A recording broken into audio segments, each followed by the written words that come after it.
prisonnière du luxe. Aujourd'hui, je ne viens pas pour plaire, je ne viens pas pour adoucir, je viens pour dire la vérité nue. Un poison qui ronge notre génération. Un poison qui prend nos filles, nos sœurs, nos amis et les conduit droit à la tombe de leur propre choix. Un poison qui fait croire qu'on investit alors qu'en réalité on s'enterre vivante. Regarde autour de toi des jeunes filles belles, intelligentes, avec du potentiel, mais elles n'investissent pas dans leurs études, elles n'investissent pas dans leurs projets, elles n'investissent pas dans leur avenir. Non, elles investissent dans leur paraître, le choufouni.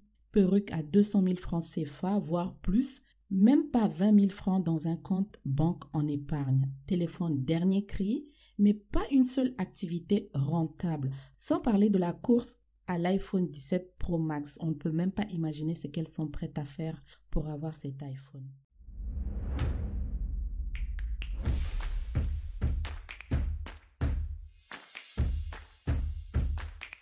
Des heures passées sur Instagram, TikTok, mais pas 1 heure de formation en ligne, même pas un tuto utile pour te permettre de créer quelque chose, mais des heures sur les dernières tendances, des produits miracles pour blanchir ou embellir, grossir certaines parties, ou des retours sur expérience sur une BBL d'une star qui a fait.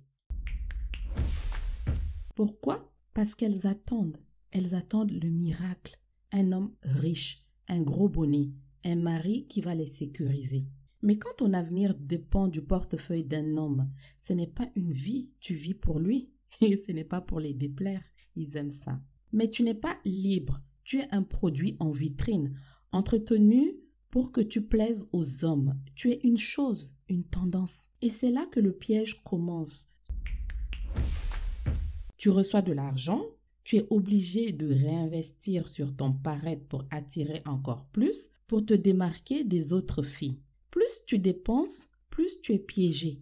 À la fin, il ne te reste rien. Tu es vide, tu es prisonnière de ce luxe. Même ton amour est biaisé. Tu ne sais même pas si tu aimes le gars pour lui ou pour les avantages. Regardons l'histoire de Mariam. À 20 ans, c'était une étoile admirée de tous, toujours entourée des hommes influents, toujours invitée partout, même à l'étranger, toujours désirée. Elle croyait que cette lumière n'allait jamais s'éteindre. Aujourd'hui, Mariam a 40 ans, sa beauté s'en va, son charme s'évapore. Elle court après les clients entre guillemets, ces fameux derniers chances pour économiser un peu, pour lancer enfin un commerce, pour sauver cette vie. Mais rien ne reste. Elle n'arrive pas en même temps à entretenir sa beauté et à économiser. Sa mère malade, son père fatigué, ses petits frères à nourrir, chaque franc s'évapore. Elle ne se retrouve pas. Elle comprend rien. Tout ce qui rentre part. Le soir, seule dans sa chambre, elle se répète. Elle essaie de se convaincre. Si seulement j'avais investi dans mes études, si seulement j'avais appris un métier, si seulement je pouvais tout recommencer. Mais il est trop tard. Pas de mari, pas de commerce, beaucoup de projets dans la tête, mais pas d'investissement.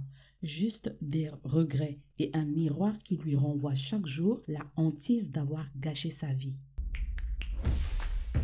Et pour celles qui ont réussi à trouver un mari riche ou juste un mari lambda pour les sécuriser, la prison, elle est différente, mais ça reste une prison. Parce qu'au fond, cet homme, il sait que tu es là pour son argent ou sa stabilité. Il sait que tu es là pour son portefeuille et la sécurité qu'il te donne. C'est ça qui te séduit en lui, mais pas son cœur. Alors, penses-tu que tu es libre dans ce genre de foyer? Peux-tu parler franchement? Peux-tu exister? Non. Tu vis avec une peur constante, la peur qu'il trouve plus jeune que toi, plus fraîche, plus belle. Cette peur ne te quitte jamais parce que ce que tu as vendu, c'est ta jeunesse, ta beauté. Et elle est en train de s'amortir. Voici une autre histoire de Halima. Halima a misé toute sa jeunesse et sa beauté sur un mariage. Elle a épousé un homme stable qui s'occupe d'elle et parfois même de sa famille. Elle s'est dit, voilà, enfin je suis à l'abri, je suis mariée, j'ai réussi. Mais chaque soir, quand son mari y rentre tard, son cœur tremble. Elle n'est pas tranquille. Est-ce qu'il était avec une autre? Est-ce qu'il est en train de me remplacer? Elle s'invente des scènes et des histoires et des films dans sa tête. Elle se détruit à l'intérieur. Alors, elle se fait belle, encore et encore. 2 fois, elle rentre même dans des pratiques pas possibles pour préserver cet amour, entre guillemets. Elle y met tout son maigre économie. Au fond, elle le sait, ça ne suffit plus. Parce que Halima, elle n'a rien construit de sa vie. Pas de projet, pas de compétences, pas de passion. Et pire encore, elle n'a pas de culture générale. Quand son mari veut discuter d'actualité avec elle, rien. Quand il veut parler d'un projet, rien. Quand il aimerait un conseil, une vision, un avis, là encore, rien. Halima, elle n'a rien à offrir. Pas d'expérience, pas de conversation objective, pas d'opinion solide. Ses mots sont creux, ses phrases superficielles. Son mari, il le sait, il s'ennuie, il garde ses projets pour ses collègues, ses amis et parfois même une autre femme. Mais jamais il n'en discute sérieusement avec elle. Il lui rapporte que les fruits. Parce qu'elle n'est pas une partenaire, elle n'est pas un allié, pas un soutien. Elle n'est qu'une façade. Elle est belle, mais vide. Et Halima, elle le sent. Elle sent qu'elle n'a rien à donner. Et cette vérité la ronge. Elle vieillit, elle se fatigue, elle tombe malade de l'intérieur. Parce qu'une femme sans culture, sans esprit, sans fondation, c'est une maison de luxe construite sur du sable, belle mais vouée à s'effondrer. Ça pourrait marcher, parfois. Attention, je ne dis pas que tout ce genre de mariage sont voués à l'échec. Il y a des hommes qui préfèrent les maris couche-toi là, les femmes ornements. Donc quelque part, ça peut marcher. Alors, c'est là que commence la fuite de l'inquiétude, la quête désespérée de rester jeune. À 30 ans, la panique. À 35 ans, les premiers regrets. À 40 ans, elle pense aux injections, aux chirurgies, aux produits dangereux. Mais elle ne voit pas le danger. Tout ça pourquoi? Pour rester sur le marché, pour repousser l'inévitable, la jeunesse qui s'enfuit. Et ça devient une maladie, une obsession. Chaque ride devient une insulte. Chaque culot devient une condamnation. Chaque regard de son mari une torture. Elles ne vivent plus, elles survivent, enfermées dans la peur de la relève. Soyons clairs, ça c'est une prostitution déguisée. Attention, pas celle qu'on voit dans les rues. C'est une prostitution mentale, psychologique et sociale. Tu vends ton temps, ton énergie, ta jeunesse et même ta dignité contre un confort qui ne t'appartient pas. Tu dépends du bon vouloir de quelqu'un d'autre. Et quand ta beauté s'amortit, tu te retrouves nu. Pas nu physiquement, nu intérieurement, nu financièrement et nu socialement. Mais il existe une autre voie. Il y a ces filles qui prennent cet argent qu'on leur donne et qui, au lieu de tout dilapider, ouvrent un petit commerce, un salon, un institut, une boutique ou se mettent dans l'import-export Dubaï, Chine, Égypte ou jusqu'au Syrie à côté. Il y a celles qui investissent dans une formation, dans un savoir-faire ou une compétence quelconque. Elles existent. Elles sont rares, mais elles existent. Elles ont compris que la vraie sécurité, ce n'est pas le mari riche ou stable.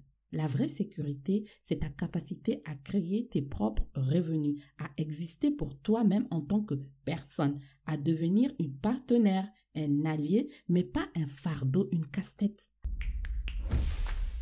Alors, je te pose la question, est-ce que tu veux courir derrière ta vie après une jeunesse qui s'enfuit ou est-ce que tu veux vendre ton avenir pour un confort temporaire? Est-ce que tu veux vivre dans cette paranoïa d'être remplacé dans le vide de tes conversations, dans la peur de ton propre miroir, de ce qu'il te reflète? Ou est-ce que tu veux te lever, construire, investir dans ton cerveau et dans ton esprit pour ton avenir? Parce que investir dans ton paraître, c'est investir dans ta tombe psychologique. Mais investir dans ton avenir, c'est investir dans ta liberté, la liberté d'être, la liberté de parler, de penser, de vivre pour toi et d'aimer sincèrement sans commodité. Le choix est entre tes mains et ton avenir, lui, il ne t'attend pas.